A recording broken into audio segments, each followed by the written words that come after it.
আসসালামু আলাইকুম। বাংলাদেশের সংসদ নির্বাচনে যারা অংশগ্রহণ করে তারা ম্যাক্সিমাম বিভিন্ন দলের টিকিট নিয়ে নির্বাচনে অংশগ্রহণ করে। তারপর নির্বাচিত হলে ওই দলের মেম্বার হিসেবে সংসদে যোগদান করে।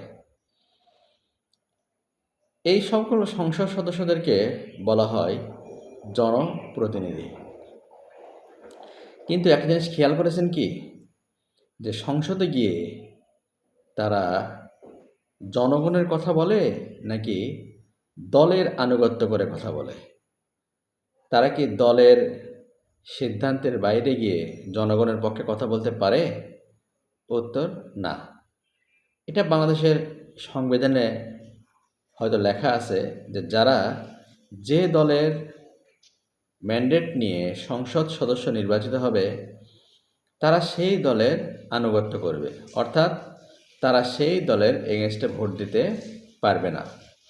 সংসদে যখন কোনো বিল বা কোনো কিছু পাস হয় তখন সকল সংসদ সদস্য ক্ষমতাসীন দলের যারা থাকে তারা সরকারকে সমর্থন করে ওই বিলে সমর্থন দেয়। কখনো কি বাংলাদেশে দেখেছেন যে সরকারি দলের সংসদ সদস্য সেই দলের আনিত বিলের বিপরীতে ভোট দিয়েছে?